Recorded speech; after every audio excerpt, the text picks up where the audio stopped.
Welcome back, gentlemen. It's another day. I have to get some fire rings done by tomorrow. What is today? Thursday, Saturday, Friday? Tomorrow.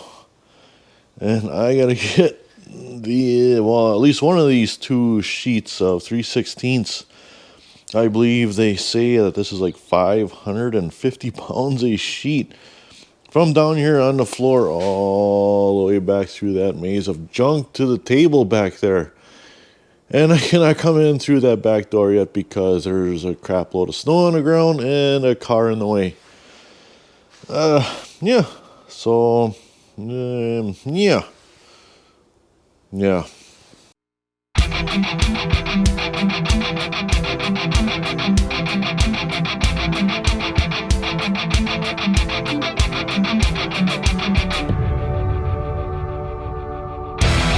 Yeah, this is a little sketchy. There's a little bit of overhang out there, but I got the strap on there and I flicked it twice just to make sure. And I have the recommended counterweights on the back of this Harbor Freight engine hoist, so it'll be fine. It's fine. I know what you're saying. There's better ways to move these, like, I don't know, sky crane, tractor, forklift, but as you can see up here, I haven't finished making the payments on it yet, so I can't use the sky crane. So what are they saying? Use what you got, something like that. So yeah, it'll be fine. But yeah.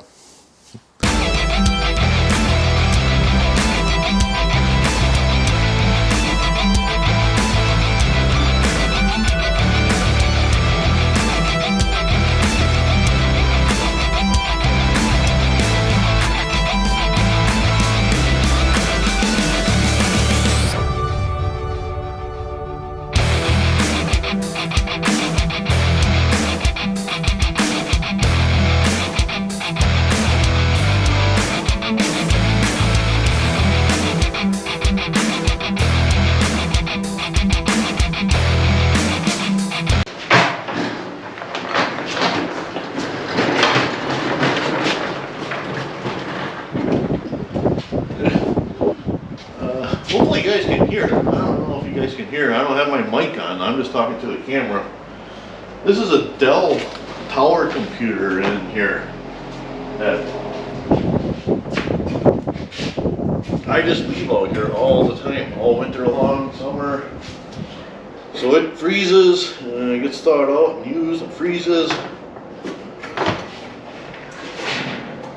I've had the same computer for 10 years now, or maybe more. And I don't know, plug it in every time she works. Just keeps on twerking. Good old Windows XP. That was the last good Windows. Talking to the camera. Yeah, I don't know, put that mic on. I don't know if you guys can hear me. I'm here blabbing away. Probably talking to myself. There. Now hopefully you guys can hear me babbling as I'm doing stuff. Useless banter, babbles. I don't know. Again, what was, oh yeah, nozzle.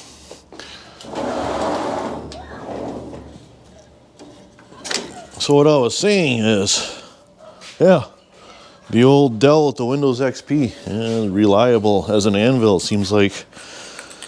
Every time I go to flip her on,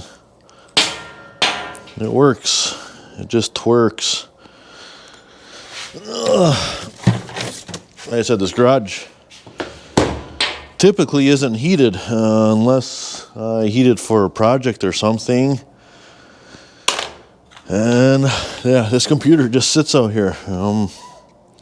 I use it, I mean, weekly, if not more, but yeah, just Sits out here winter, summer,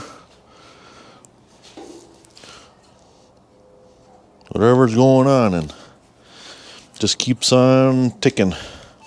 Oh yeah, I use a GoPro 9 Black. Maybe some of you can tell me. Anytime I unplug it, I always leave it plugged in because, well, you're filming for a long time and the batteries would be going dead constantly. So, like right now, it is plugged in. But when I have to go to move the camera and I have to unplug it out of the wall, it cuts out the mic. So, the only way to bring it back to go to the mic is I have to shut the camera completely off and then turn it back on again and turn on the mic. It's super annoying, frustrating having to do that constantly. I don't know if you guys know a way around that. Maybe that's just how it is, but yeah, like I said, it's super frustrating. So what are we doing? 3/16, 0.5 pierce time and 70 inches per minute cut speed. Machines, settings, time spent piercing hole, I usually go a little bit more, so we're gonna go 0.6. Cutting speed was 70, so we're gonna go 68. And we're gonna initialize it. I'll show you guys. I photocopied the pages out of the Hypertherm book for cut speeds, pierce times, height, all this junk. I photocopied them and then I laminated them, and I drew in specs as I'm going along of things I need on different pages. Each one of these is, well, fine cut mild steel, fine cut stainless, 65 amp mild steel, 65 aluminum, and yeah, pretty handy. Otherwise, you go through that book, you're flipping through it, and you can see the book starts getting dirty. Eventually, it's all junk, and you can't read it, and that sucks. So those are handy. I have to go in the house and get the file. I sit on the couch in the house in the evenings, and I draw up the files, cut files, and everything that I'm gonna be doing, and then the next day or whenever I get time to cut, I bring them out here and plug them into the computer and away to go. So I'm not sitting out here drawing up files, playing around. Go to 45 amp here. Yeah, I'll be right back. Don't go anywhere. Stay. There's the firing. There she be, like a hump on the snow hill. It's Murby's dick. All right, so let's see. Gonna measure this. 108 inches. How long is that? 108. Mathing.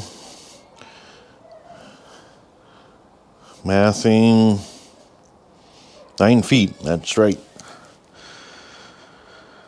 Because we want a 3-foot circle, so 3 foot times pi is 9 point whatever the fuck it is, 9.3, no, 9.4, 9.4 something.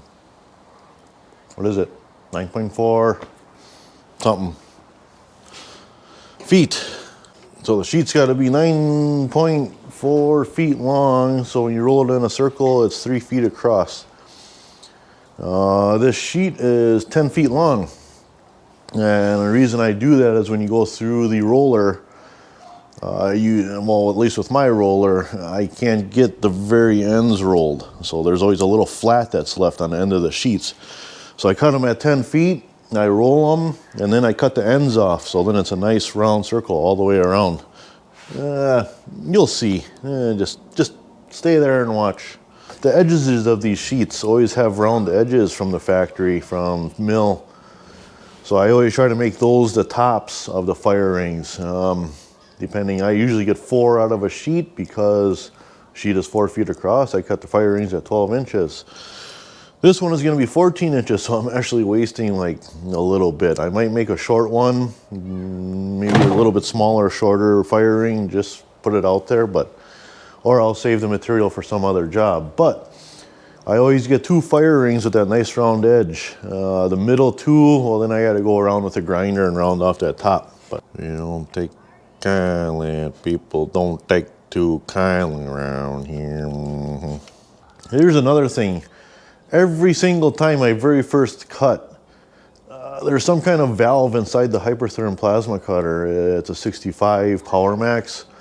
There's some valve in there on the very first cut every time, opens up and dumps air inside the machine.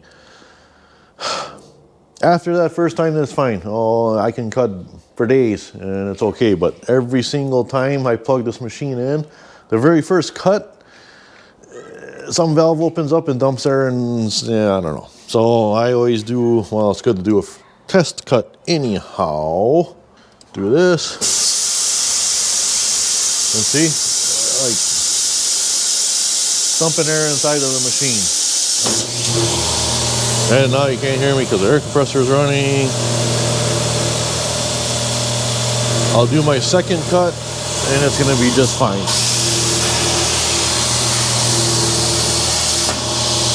And I don't have hands on. I don't know. Maybe you guys know that as well. Tell me why that first cut, every single time the valve inside of the plasma cutter dumps the air. I don't know. It's just one of those things.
Basically, any plasma cutter like this, you can essentially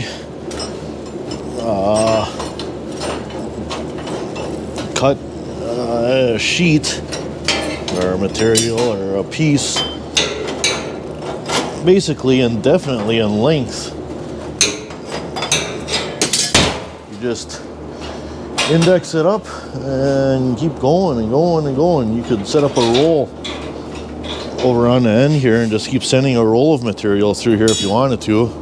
Just make one long piece. The only thing you're limited on a table is the width, but yeah, even that, I mean, you can make bigger pieces. You just have to weld together the seams after you're done and put them together. But yeah, just keep going. This usually sucks.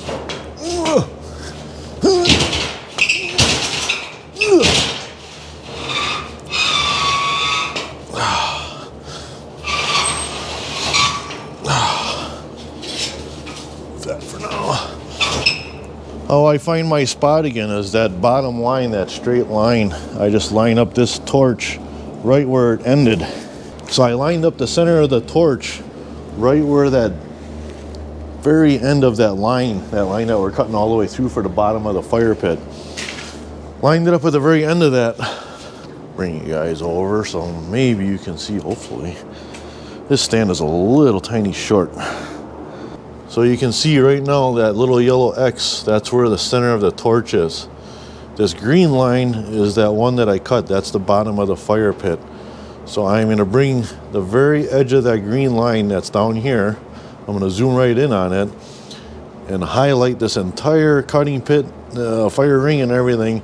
and move this up until that very bottom edge of that green line is lined up right in the center of that yellow X plus sign, wherever the hell it is.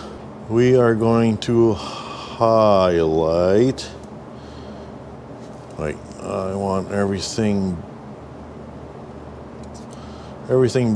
but the main big square. I don't need that. So, see, we're gonna zoom in. Here's that bottom of that little green line, that cut line. So we're gonna take that and go up and put it right in the middle of that plus. So we click move. Go all the way up. I'm clicking the up arrow until we get to, there's that little torch, the center of the torch. So there's the end of that green line. I got to get that in the middle of the torch. So I keep moving that.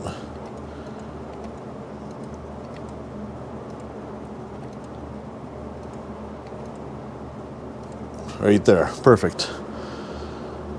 So now the end of that cut is right at the end of the, right where the torch is right now. So I should be able to continue on with all my cuts until I get this all pounded out.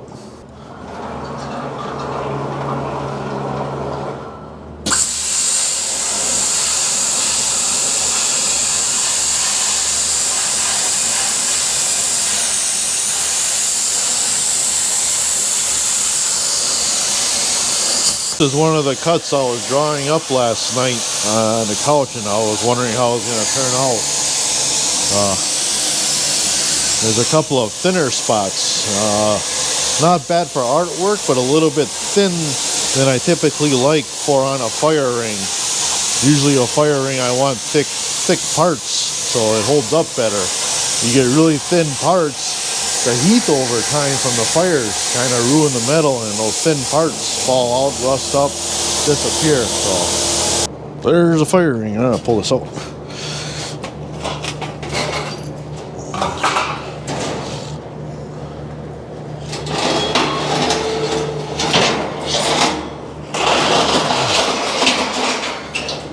I don't want to pull it out too far because my roller is right here. And what I do is I flip it over and stick it in the roller and roll it right off of this table. Yeah, you guys will see. I don't know if I showed you guys this yet or not. I actually built this roller because I could not find a roller that had the capacity I wanted, the 1/4-inch steel, without having to get a roller that was like 8-10 feet long. And I really only need, this is 30 inches I built it to. I really only needed to bend like 2 feet ring ever. Maybe someday I would come into the situation where I would want to roll something long or wider, but 99% of the stuff I do is all 2 feet or less. So to be able to bend 1/4-inch material, like I said, I had to build my own. It's just what it is. So all of this, these plates, everything I cut out on the table, and bushings I machined on the lathe, and well, this here twirly dealio is a Harbor Freight, what do you guys call it? Twirly spinny thing. It's a pipe threader. So that don't work. That should be, oh, I didn't screw. All right, we're going this way.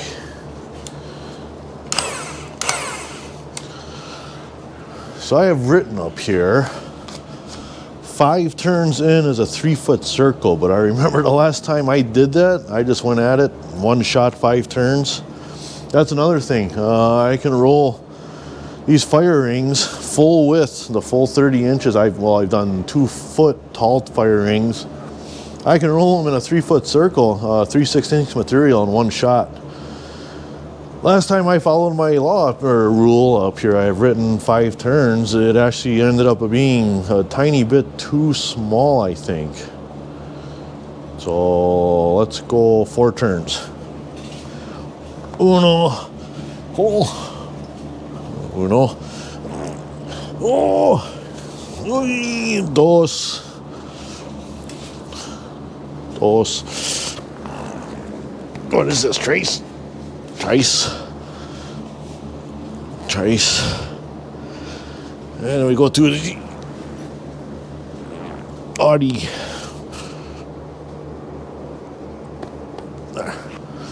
That is 4 turns. 1 turn less than what I said should do a 3-foot circle. Let's see what happens here.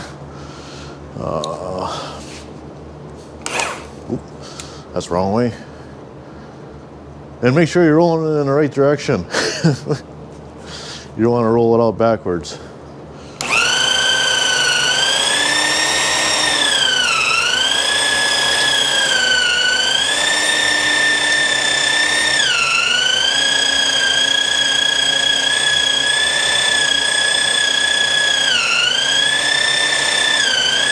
That's coming out way too small as well. Oh gosh.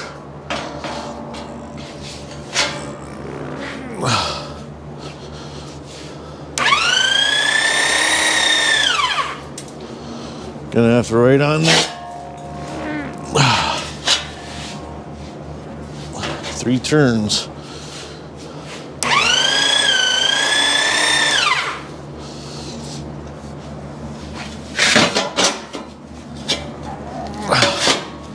It's not the end of the world. Here, let's go back. Let's take a half a turn on it. I should have did this a while ago and I noticed first.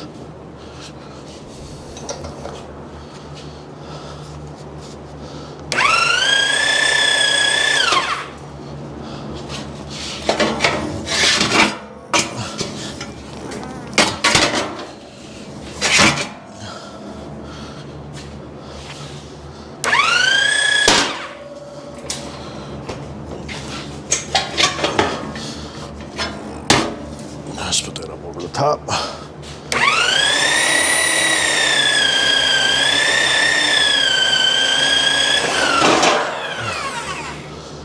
There we go, it's firing. Oh, it's still ain't light. Alright, now I gotta change that. Oh, that's fresh on my mind. Alright, so we're gonna change this to, say, 3 turns.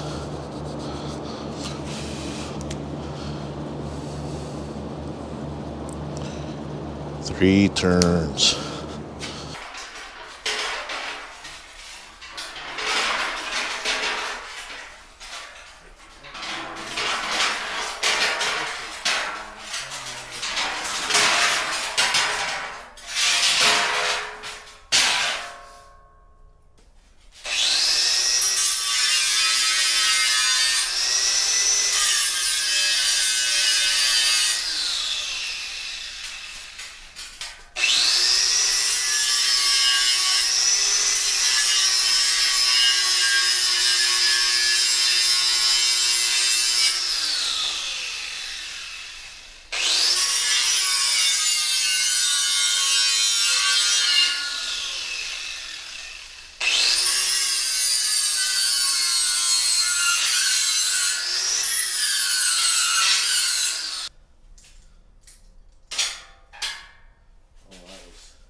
A nice circle-y circle.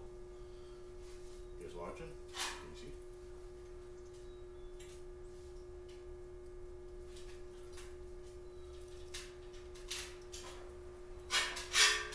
Is that a circle-y circle?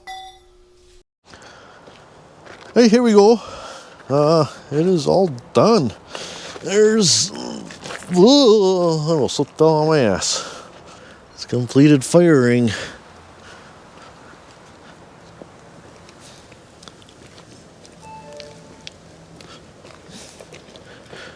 Going around. We've got little... Oh, what are those? Sasquatches. And they are running away from the aliens. Alien versus Sasquatch? I don't know. Oh, yeah. Here, this guy. This guy is getting picked up. He didn't make it. That guy, his buddy left him for dead. He's like, yep, you're on your own. Too bad. Good luck. So, there you go. There's a fire ring. If you guys want a fire ring, as you can see, anything can be put into it. This is a 3-foot circle one. They can be any size, any height. I've done them with a base on the bottom with legs, so they can be put on the patio. I've done them with tops on them, a little ledge that goes all the way around. So you can, whatever, it's got a ledge. I've done all kinds of styles. Oh, I've done them with flat sides, octagons, hexagons, squares, whatever you want. So, yeah, let me know if you want a fire ring. I appreciate it. What else? Yeah, well, please like and subscribe. Tell your friends. Force your family to watch and whatnot. Oh, I really appreciate it. There we go. Have a great day.